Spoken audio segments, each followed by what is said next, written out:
श्री राधारमण चरणं शरणं।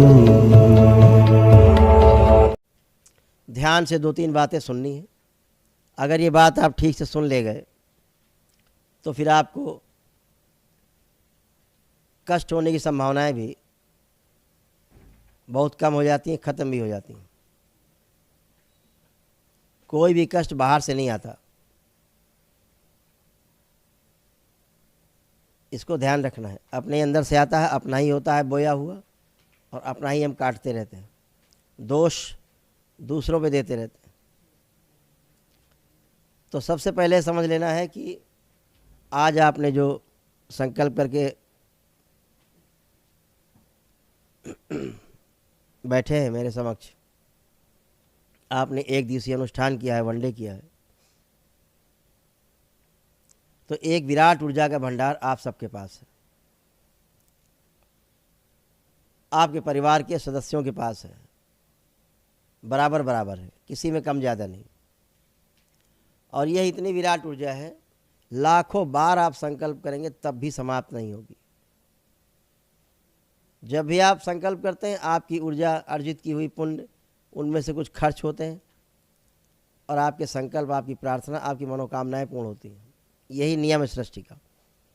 अगर आपके पास पुण्य नहीं होते हैं, ऊर्जा नहीं होती, तो कोई ऐसी शक्ति से आप जुड़े रहते हैं, दिव्य शक्ति से, जिससे प्रार्थना करने पर आपके सारे संकल्प उसकी ऊर्जा के द्वारा पूर्ण होते हैं।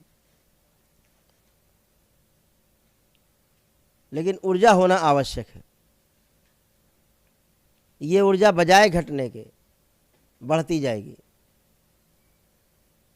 इसका बढ़ने का एक तरीका, जितनी आस्था, विश्वास और श्रद्धा आपके अंदर बढ़ती जाएगी दरबार के प्रति, ईश्वर के प्रति, उतना ही आपकी ऊर्जा बढ़ती जाएगी, विस्तार होता जाएगा उसका।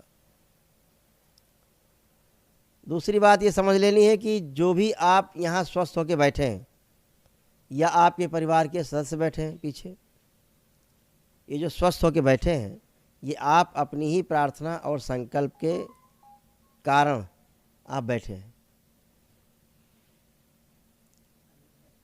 और ये प्रार्थना और संकल्प आपका सबसे बड़ी शक्ति आपके पास है। इस पृथ्वी पर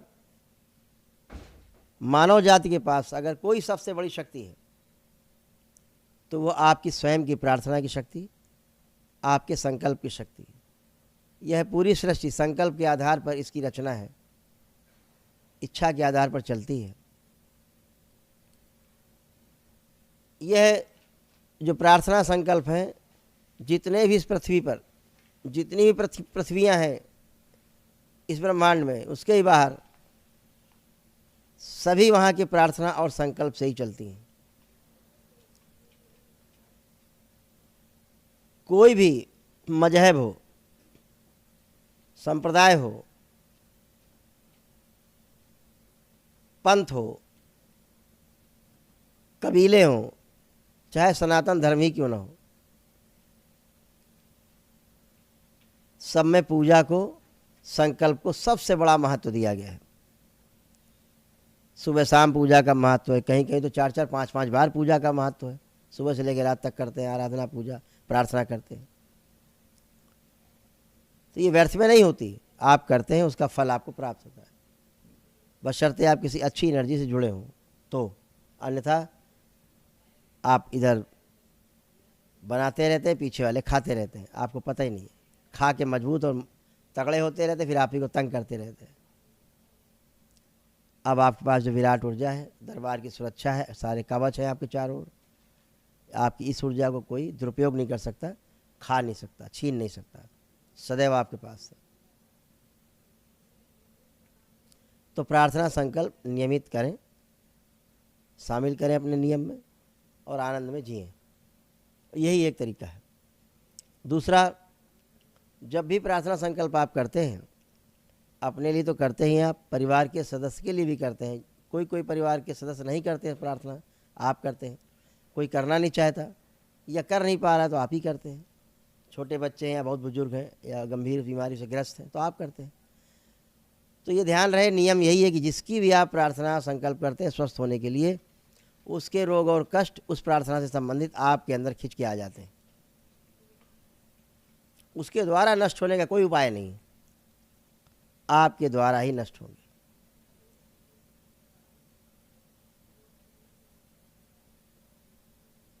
जैसे आपने सुना होगा, बहुत लोग क्या करते हैं, टोना टोटका कराते हैं, दुश्मनों के प्रति कराते हैं। क्या होता है पता है? जो झोला छाप बैठे होते हैं, टोना टोटका वाले, जिन्हें तांत्रिक कह देते हैं आप। तांत्रिक एक बहुत ही पवित्र शब्द है जिसका अर्थ बहुत व्यापक है। ये झोला छाप बैठ के ये टोना टोटका, जादू टोना, झाड़ फूक वाले, ये तांत्रिक नहीं है, ये टोटकाहे लोग हैं, ये कुछ नहीं जानते। आपको बेवकूफ़ बनाते हैं, आपके ब्रेन में स्वेलिंग का फ़ायदा उठाते हैं। तो ये जो कभी लोग कराने जाते हैं कि भाई हमारे दुश्मन पे कर दो, होता है टोना टोटका असर करता है? ऐसा नहीं है।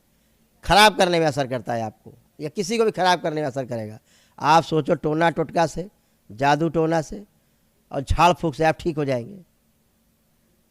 दिमाग से निकाल के रखो। जो मिलने वाले हैं उनको भी समझाओ कि ये सिर्फ दुष्टता कर सकते हैं, बर्बाद कर सकते हैं।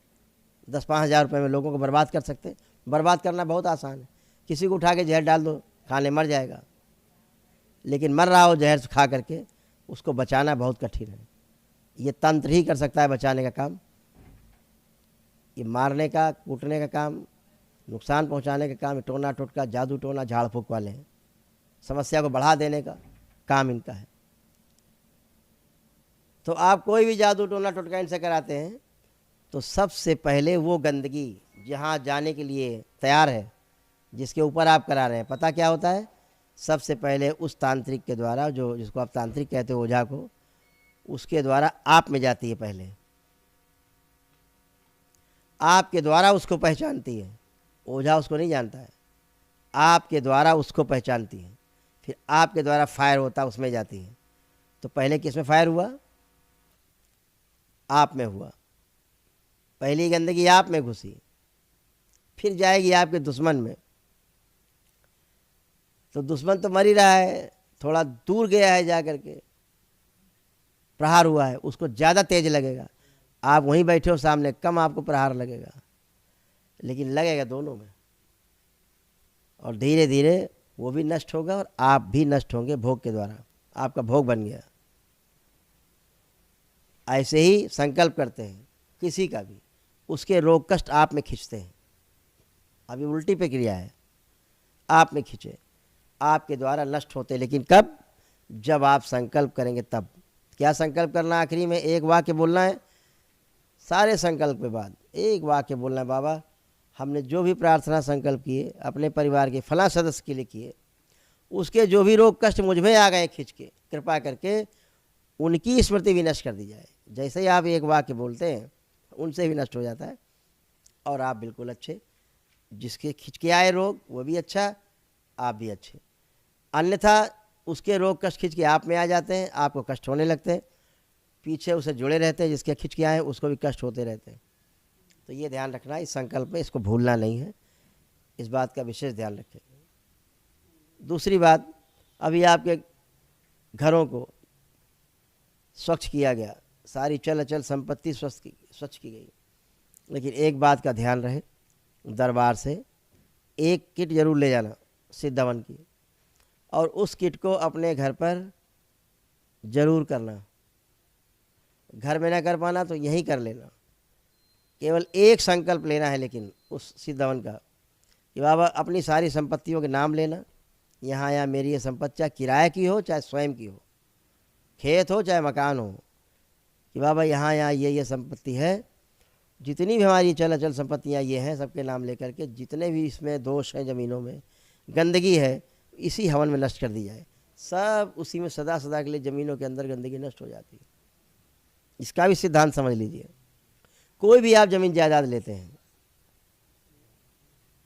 चाहे किराए का हो अथवा स्वयं का खरीदते हैं, तो इस बात को समझ लें कि उसमें जो अच्छाई और बुराई दोनों हैं, दोनों ही आपके साथ जुड़ जाती हैं। और वैसा ही फिर आपको फल देती हैं।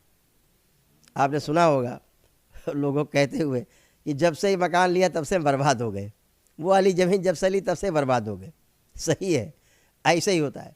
और बहुत लोगों को सुना होगा जब से वो वाला मकान लिया तब से भैया बहुत फल फूल रहे हैं, खूब बढ़ गए, बहुत तरक्की हुई। तो दोनों ही चीज़ें रहती हैं, अच्छी भी बुरी भी। मैक्सिमम तो फिर वही है, अंधेरा, खराब चीज़ें हैं।